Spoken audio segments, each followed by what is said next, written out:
It's time. The iPhone 8 post-cycle review.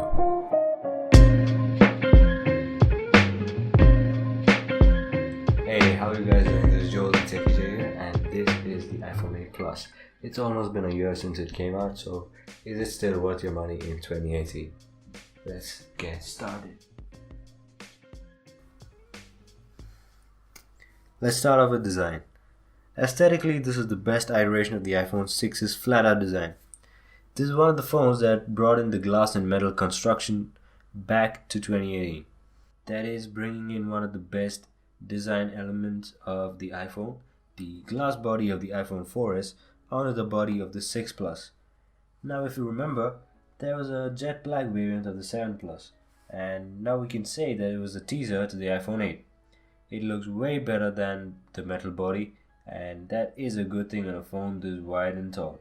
It is better, it is more grippy, and that helps the usability, and overall a smooth, seamless build is provided by the glass design.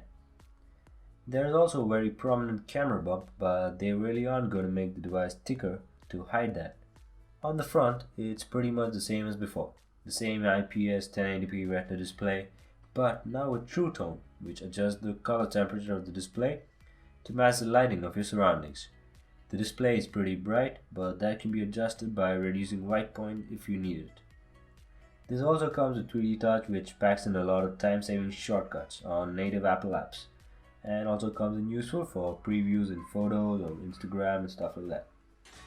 And also we got stereo speakers now, thanks to the earpiece that also functions as a front-firing speaker.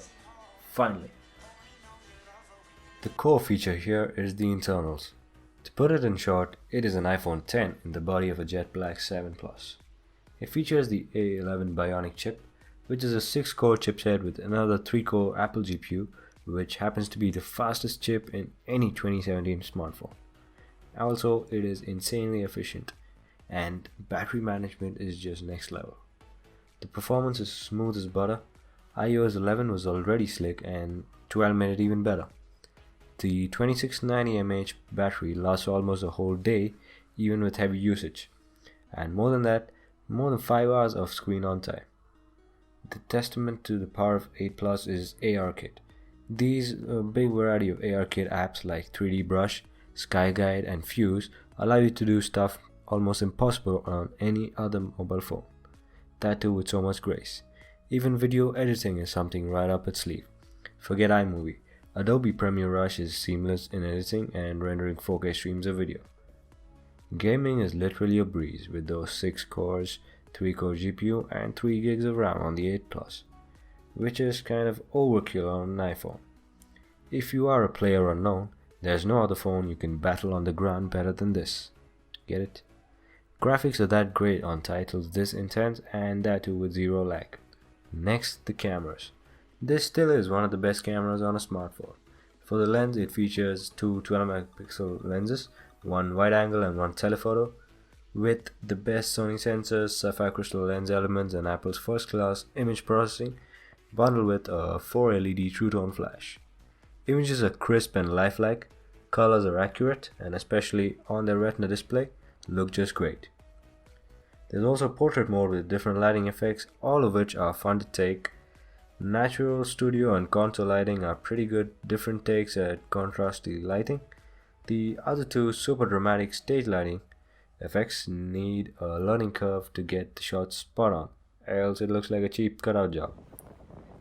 Even on the video department, this is a killer. 4K at 60 fps, 1080p slow-mo at 240 fps. This makes a video camera run for its money. And on the 8 Plus, with optical image stabilization, shots are just professional. Now with all that capability, you need somewhere to store that video. That is up to 400 MB for a minute of 60 fps 4K footage. Apple's got you covered with 64 gigs of storage on the base variant, all the way up to 256 gigs, which obviously is going to be pricey. Now getting to the cons, the strongest aesthetic plus point is also the strongest con. It is a completely glass phone. I think almost 95% glass and 5% metal, that is aluminum. And although it is tough glass, it still is glass, and worst case scenario, if it shatters, it's either a lifelong regret or a hole in your pocket the size of another iPhone. And linked to that, it still gets warm while power charging and using ARKit. Not a big problem, but it still is there. Next, it still is a big phone. Although it is this big, the screen to body ratio is just about 65%.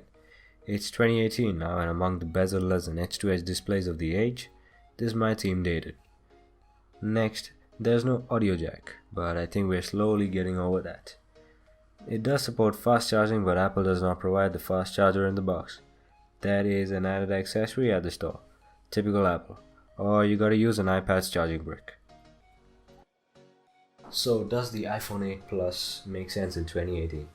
This pretty much is the iPhone 10 inside a pretty older looking body, so except for the bezels and bad screen to body ratio, this still is one of the best phones you can get. Display is excellent.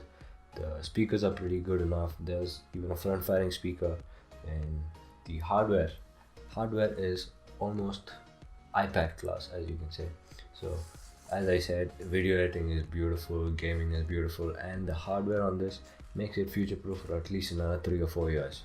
So there's the A11 Bionic chip, there's 3 gigs of RAM, which is kind of overkill even on this.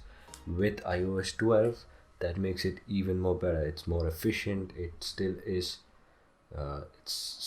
beautiful to use, and if you are in the Apple ecosystem, it's even more better. So the camera is one of the best in the segment. For the price that you pay, this is pretty much a big bang for your buck. So the camera is excellent. It's almost the DSLR class. You can get better images on this than you can on a DSLR, and that too in an instant. So for all you non-photographers out there and all you mobile photography lovers, this is pretty much one of the best phones you can get. So even it's also packed with a hell of a lot of features that you won't be using every day, like there's NFC and wireless charging, which if you're in India you won't be using it that much, but it still is there. So even if it comes up, and you can use it.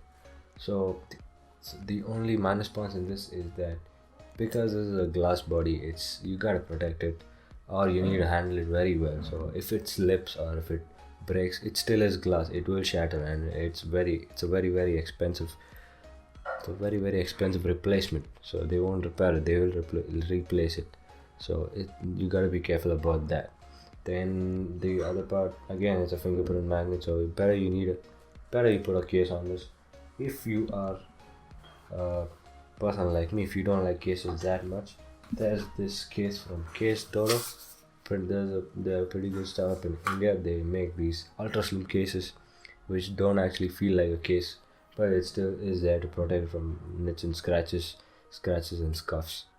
So that's it from me on this video, guys. Thank you for watching, and hope you see you in the next one. What do you think about the iPhone? Would you get it? Would you not? Why would you not get it?